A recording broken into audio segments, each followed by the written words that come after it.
Good morning dear students. आज हम देखने जा रहे हैं इलेक्ट्रिक लाइंस ऑफ फोर्सेस और उसकी प्रॉपर्टीज क्या होती है।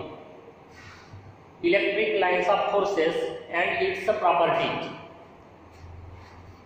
तो यहाँ हमने जो डायग्राम बनाया है, यहाँ दिखाया देखो मैंने आइसोलेटेड पॉजिटिव चार्ज है, समझो सोर्स चार्ज। आइसोलेटेड यानी सिंगल पॉजिटिव चार्ज हमने लिया है, या समझो हमारे पास है आइसोलेटेड नेगेटिव चार्ज, मतलब सिंगल नेगेटिव चार्ज हमारे पास है। ये कैपेसिटर कंडेंसर जो पंखे में होता है, आपने नाम सुने हो, वो 12th के सिलेबस में हम सेपरेट उसके बारे में पढ़ने वाले भी हैं। तो यहाँ फिलहाल उसका कोई डिटेल में नहीं बताता। बाकी ये दो प्लेट्स मेटल प्लेट से बना होता है, जिसमें एक है प्लेट, एक दूसरा प्लेट है जो कि अर्थ को कनेक्टेड होता है। और एक सिस्टम बताई गई है जिसको डाइपोल कहा जाता है। डाई का मतलब टू पोल यानी हैविंग पोलैरिटी। जैसे HCl मॉलिक्यूल है, H पॉजिटिव होता है और Cl negative. HCl molecule electrically neutral, तो जितना पॉजिटिव चार्ज होता है उतना ही नेगेटिव चार्ज होता है। इलेक्ट्रिक डाइपोल यानी एक ऐसा सिस्टम जिसके अंदर दो चार्जेस होते हैं पेयर में, जिनका मैग्नीट्यूड चार्ज का अगर देखा गया तो सेम होता है लेकिन पोलैरिटी अपोजिट होती है, उसे डाइपोल कहा जाता है। Dipole having certain separation between them. 11 के बुक में है, उसका डिटेल आप लोग पढ़ लेना। तो ऐसे चार अलग अलग यानी केसेस मैंने यहाँ बताए हैं। पहले मैं आ जाता हूँ आइसोलेटेड पॉजिटिव चार्ज के फील्ड में। चार्ज है तो फील्ड रहना ही है, और वहां में फ्री पॉजिटिव चार्ज, फ्री जो फोर्स एग्जर्ट होने के कारण मूव हो सकता है, ऐसे फ्री पॉजिटिव चार्ज को रखा हो। समझो यहाँ रखा तो ये इस प्रकार से इंफिनिटी तक रिपेल होगा, यहाँ रखा तो इस प्रकार से। तो अनगिनत ऐसे पाथ्स मुझे मिल सकते हैं। सिमिलरली उसी फ्री पॉजिटिव चार्ज को अगर मैं आइसोलेटेड नेगेटिव चार्ज के फील्ड में रखता हूँ तो इंफिनिटी से डिफरेंट पाथ से इस चार्ज की तरफ अट्रैक्ट होगा, ये बताए जा रहे हैं। अगर मैं इलेक्ट्रिक फील्ड में आ जाता हूँ कंडेंसर के, कैपेसिटर के, और फ्री पॉजिटिव चार्ज को पॉजिटिव प्लेट के पास रखता हूँ तो रिपेल होकर नेगेटिव की तरफ जाएगा। तो ऐसे यहाँ भी बहुत सारे पाथ्स मुझे मिल सकते हैं। अगर मैं उसी फ्री पॉजिटिव चार्ज को डाइपोल के इलेक्ट्रिक फील्ड में रखता हूँ, यहाँ अगर रखा मैंने तो इस प्रकार से वो नेगेटिव की तरफ जाएगा, यहाँ रखा तो इस प्रकार से पहले रिपेल होगा बाद में अट्रैक्ट होकर ऐसा जाएगा। तो यहाँ भी मुझे अनगिनत ऐसे पाथ्स मिल सकते हैं। फिर ये पाथ्स यानी क्या है, तो ये अलग अलग ऐसे पाथ्स हैं जिनके अलांग अपन ये कह सकते हैं कि फ्री पॉजिटिव चार्ज फील्ड में मूव हो रहा है, किसके, सोर्स चार्ज के। और ये जो डिफरेंट इमेजिनरी पाथ्स यहाँ बताए गए हैं उन्हें लाइंस ऑफ फोर्सेस कहा जाता है। तो what is line of force? It is an imaginary path along which free positive charge moves in an electric field। अगर टेस्ट और सोर्स जोड़ना है तो उसको भी आप जोड़ सकते हो चार्ज के साथ। तो free test charge source charge के फील्ड में जिन रास्तों से मूव होते हुए नजर आता है उन काल्पनिक रास्तों को इलेक्ट्रिक लाइंस ऑफ फोर्सेस कहा जाता है। एक बार और, द पाथ्स आर सिंगुलर में बोलना है तो path, the paths along which free positive charge moves in an electric field of charge is called as line of force or lines of forces। अब चलते हैं प्रॉपर्टीज में। फ्री पॉजिटिव चार्ज पॉजिटिव से दूर जा रहा है, फ्री पॉजिटिव चार्ज नेगेटिव की तरफ आ रहा है, फ्री पॉजिटिव चार्ज पॉजिटिव से दूर जा रहा है नेगेटिव की तरफ आ रहा है, फ्री पॉजिटिव चार्ज पॉजिटिव से दूर जा रहा है नेगेटिव की तरफ आ रहा है। और ये जो पाथ्स है उनको हमने कहा लाइंस ऑफ फोर्सेस। तो इस पर से हमें पता चल जाता है कि लाइंस ऑफ फोर्सेस की शुरुआत यानी ओरिजिन कहाँ है, लाइंस ऑफ फोर्सेस का एंड यानी टर्मिनेशन कहाँ है। तो ये पहली प्रॉपर्टी बन जाती है। Lines of forces can originate from positive charge and lines of forces can terminate at negative charge. देखो पहली property, lines of forces starts at positive charge and they terminates और एंड्स एट नेगेटिव चार्ज। ये पहली property है। दूसरी property में चलते हैं हम, that is about their intersection. तो यहाँ देखो कहीं भी लाइन ऑफ फोर्स, कहीं भी लाइन ऑफ फोर्सेस दो को देखो एक दूसरे को इंटरसेक्ट नहीं कर रही है। कारण भी है उसके पीछे, किसी भी एक पॉइंट पे इलेक्ट्रिक फील्ड इंटेंसिटी को केवल एक ही डायरेक्शन हो सकती है। जब डायरेक्शन में जाएंगे तो ये पॉइंट आपका क्लियर होगा, लेकिन फिलहाल अगर प्रॉपर्टी में ध्यान में रखना है तो two lines of forces never intersect each other, two lines of forces never intersect each other, two lines of forces never intersect each other. ये सेकेंड प्रॉपर्टी में, बहुत सारी प्रॉपर्टीज है जो रिक्वायर्ड है वही यहाँ मैं बता रहा हूँ। इलेक्ट्रिक फील्ड इंटेंसिटी में, मतलब इलेक्ट्रिक फील्ड में इलेक्ट्रिक फील्ड इंटेंसिटी का अगर हमें मैग्नीट्यूड बताना है, magnitude in terms of lines of forces, तो कैसे बताया जाएगा? तो समझिए आइसोलेटेड पॉजिटिव चार्ज है या कोई भी चार्ज ले लो, अनगिनत ऐसी लाइंस ऑफ फोर्सेस आप निकाल सकते हैं जिसको अपन ने पाथ्स कहा है। बहुत सारे निकलेंगे, बहुत सारे ऐसे निकलेंगे जो इंफिनिटी तक में पहुंचा उनको।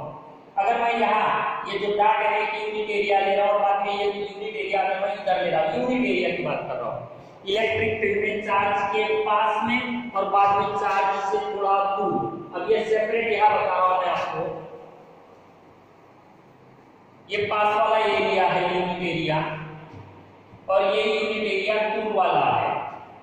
ये जो कुछ ये बता रहा हूँ ये पास वाले एरिया से पास होने वाली लाइंस ऑफ फोर्सेस ये दूर है, तो लाइंस ऑफ फोर्सेस क्या हो गई? कम हो गई। लाइंस ऑफ फोर्सेस क्या हो गई? कम हो गई। तो चार्ज के पास में इस फार्मूले से अगर देखा गया 1/4 pi k epsilon 0 q by r square, r के पास में इनवर्स रिलेशन है, तो जब पास में लेंगे चार्ज के तो e की वैल्यू कैसी आएगी? ज्यादा आएगी, और जब दूर जाएंगे तो e की वैल्यू क्या हो जाएगी? कम। अब देखो जितनी भी number of lines of forces electric field में रखे गए यूनिट एरिया से उसको परपेंडिकुलर होते हुए जाती है, मतलब ये यूनिट एरिया है और इसको जितनी भी परपेंडिकुलर लाइंस पास होती है यूनिट यानी उससे 1 मीटर स्क्वायर एरिया में से अगर 100 यानी यूनिट एरिया है 1 मीटर स्क्वायर और उसमें से समझ के चलो कि 200 लाइंस ऑफ फोर्स पास हो रही है, लेकिन 200 में से 150 परपेंडिकुलर जा रही है, 150 परपेंडिकुलर जा रही है, बाकी नहीं जा रही है। तो जो परपेंडिकुलर जाता है नंबर उसे मैग्नीट्यूड में इलेक्ट्रिक फील्ड इंटेंसिटी कहा जाता है। तो न्यूमेरिकली इलेक्ट्रिक फील्ड इंटेंसिटी यानी क्या? तो number of lines of forces passing normally यानी perpendicular to the unit area in an electric field. तो जो पास में एरिया है वहां से ज्यादा number of lines of forces pass होंगी और जो दूर है उससे कम होंगी, मतलब यहाँ मैग्नीट्यूड ज्यादा है, यहाँ मैग्नीट्यूड कम है। तो जब क्राउडेड लाइंस ऑफ फोर्सेस होती है, क्राउडेड, तो इलेक्ट्रिक फील्ड इंटेंसिटी ज्यादा होती है। जब वो सेपरेटेड होती है तो इलेक्ट्रिक फील्ड इंटेंसिटी कम होती है। यानी यूनिट एरिया से ज्यादा लाइंस ऑफ फोर्सेस यानी उसका मैग्नीट्यूड ज्यादा, lines of force crowded. Unit area से कम है मतलब मैग्नीट्यूड कम, वहां लाइंस ऑफ फोर्सेस कैसी होती है? सेपरेटेड। ये प्रॉपर्टी ध्यान में रखनी है। क्राउडेड लाइंस ऑफ फोर्सेस यानी maximum intensity, separated lines of forces यानी मिनिमम इंटेंसिटी। और मैग्नीट्यूड कैसे बताया जाता है? तो यूनिट एरिया से कितनी लाइंस ऑफ फोर्स परपेंडिकुलर जाती है, जितनी भी जाएंगी वो यानी इलेक्ट्रिक फील्ड इंटेंसिटी का मैग्नीट्यूड। अब हम आ जाते हैं डायरेक्शन में। डायरेक्शन कैसे दी जाती है? क्या है डायग्राम मैंने बताया है कर्व का। स्ट्रेट है तो सीधा सीधा स्ट्रेट अगर लाइंस ऑफ फोर्सेस है तो जो डायरेक्शन लाइंस ऑफ फोर्सेस के एरो हेड्स है वो बताते हैं कि direction of the electric field intensity. लेकिन अगर कर्व लाइंस ऑफ फोर्स है यहाँ P1 पे जो टेंजेंट निकाला जाएगा वो वहां का डायरेक्शन रहेगा। दूसरा पॉइंट है P2 इलेक्ट्रिक फील्ड में, वहां जो डायरेक्शन निकाला जाएगा वो वहां का यानी इलेक्ट्रिक फील्ड का डायरेक्शन देगा। मतलब इलेक्ट्रिक फील्ड का जो डायरेक्शन है वो कैसे दिया जाता है? तो at any point tangent, at any point tangent drawn to the electric field is the direction of electric field intensity at that point. उस पॉइंट का जो इलेक्ट्रिक फील्ड इंटेंसिटी का डायरेक्शन है अगर आपको पता लगाना है तो जो लाइन ऑफ फोर्स है उस पॉइंट पे आपको क्या करना है? टेंजेंट निकालना है। टेंजेंट का डायरेक्शन आपको क्या देगा? इलेक्ट्रिक फील्ड इंटेंसिटी का डायरेक्शन। अब शुरू में अपन ने कहा था lines of forces never intersect each other, ऐसा क्यों?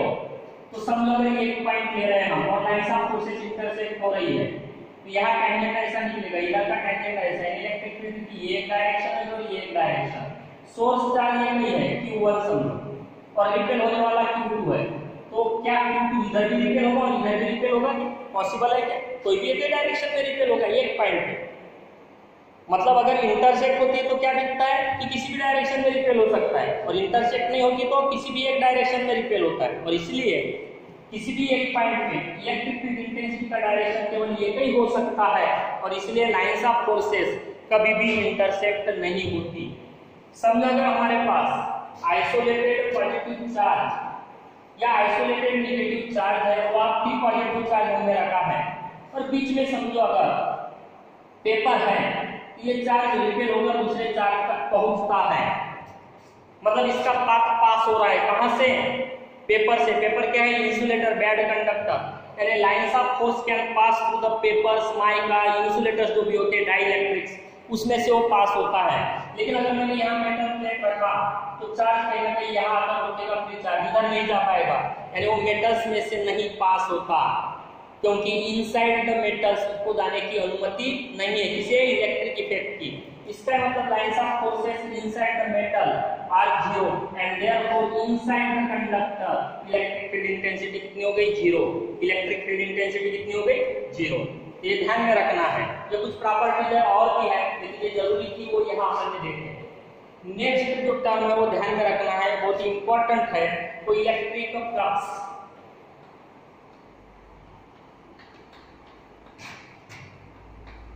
उसको फाई, जो एम्प्टी सेट करके आप मैथमेटिक्स में सिंबल उपयोग में लाते हो, फाई से उसको दर्शाया जाता है।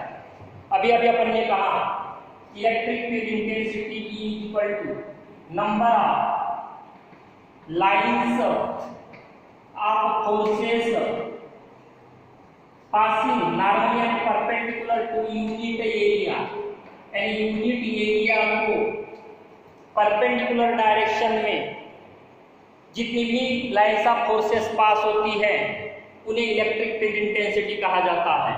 अब इलेक्ट्रिक फील्ड में in place of unit area, मेरे पास समझ के चलो एक एरिया है जिसको मैं ds से बता रहा हूँ। ds यानी कि स्मॉल सरफेस, छोटा सा एक सरफेस है, और इलेक्ट्रिक यानी चार्ज यहाँ है, यहाँ से बहुत सारी लाइंस ऑफ फोर्सेस पास होने वाली है, तो मुझे यूनिट से मतलब एक केला की कास्ट मुझे पता है 3 रुपए, तो मेरे को अगर आधा केला लेना है तो फिर कितने देने पड़ेंगे? 1.5 रुपया।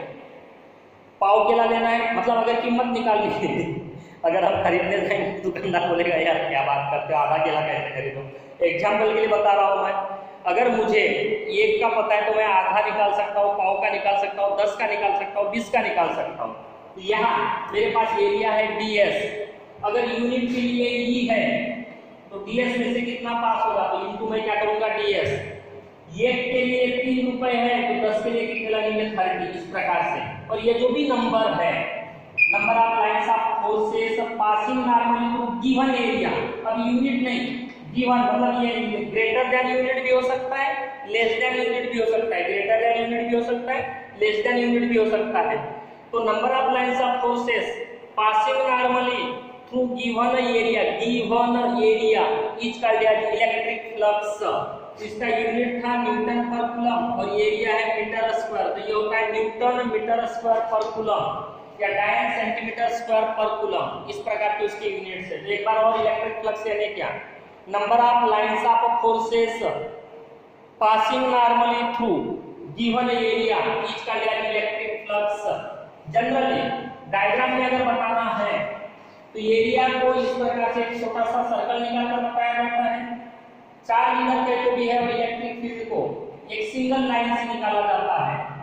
तो अब यहाँ मैं एरिया बता रहा हूँ इस प्रकार से, और ये electric field intensity single line से बताया जा रहा है E, तो ये एरिया को परपेंडिकुलर है उस केस में फायदा फार्मूला हो जाता है E into ds, क्योंकि E यानी क्या? तो number of lines of forces passing normally through unit area. लेकिन हर बार सिचुएशन ये नहीं होती, एरिया थोड़ा सा तो ऐसा इंक्लाइंड है, ये एक्चुअली परपेंडिकुलर है, लेकिन E इस प्रकार से परपेंडिकुलर के साथ E डायरेक्शन के साथ एंगल थीटा बना रहा है, तो परपेंडिकुलर क्या हो गया e cos थीटा। फिर डेफिनेशन के अनुसार फाई क्या हो जाएगा, तो e की जगह पे e cos theta into ds। Electrostatics में वेक्टर को, अपना एरिया को हमें वेक्टर क्वांटिटी ट्रीट करके चलना है, ये हो जाता है e डॉट ds। क्या हो जाता है ये e डॉट ds। ये जनरल फार्मूला है फाई का, phi equal to scalar product of electric field vector with the area vector. अब इसमें भी दो केसेस हो सकती है स्पेसिफिक, समझ कर लो। तो पहली केस रही है जहां e खुद परपेंडिकुलर है, e परपेंडिकुलर है, तो परपेंडिकुलर और e के बीच का जो एंगल है थीटा वो कितना हो गया 0, क्योंकि e खुद परपेंडिकुलर के डायरेक्शन है। और दूसरी केस जो है एरिया ऐसा है और e इस प्रकार से, दोनों के बीच का एंगल परपेंडिकुलर और e में कितना हो गया 90, तो यहाँ थीटा कितना हो गया 90 डिग्री, यहाँ थीटा कितना हो गया 0। इस फार्मूले के अनुसार इस केस में जो फ्लक्स रहेगा वो रहेगा e into ds, यानी कि मैक्सिमम फ्लक्स पास होगा, और यहाँ फ्लक्स रहेगा फाई इक्वल टू 0, क्योंकि लाइंस ऑफ फोर्सेस एरिया से पास ही नहीं हो रही है, तो फ्लक्स कितना रहेगा 0। तो ये होता है इलेक्ट्रिक फ्लक्स। एक बार और, इलेक्ट्रिक फ्लक्स यानी number of lines of forces passing normally through given area in an electric field. General formula, it is phi equal to e cos theta into ds or e vector dot ds vector। Maximum कितना e into ds, कब, जब e area को perpendicular रहेगा। Minimum कितना, जब e area को parallel रहेगा, यानी कि 0। तो ये था about the flux. Next video जो हमारा रहेगा उसमें अपन देखने वाले हैं गॉस थ्योरम। बाकी का पार्ट आपको ज्ञान इसमें से पढ़ लेना है। बाकी गॉस थ्योरम, उसका स्टेटमेंट और उसका प्रूफ हम नेक्स्ट वीडियो में देखने वाले हैं। तब तक के लिए bye, see you in the next video, have a nice day.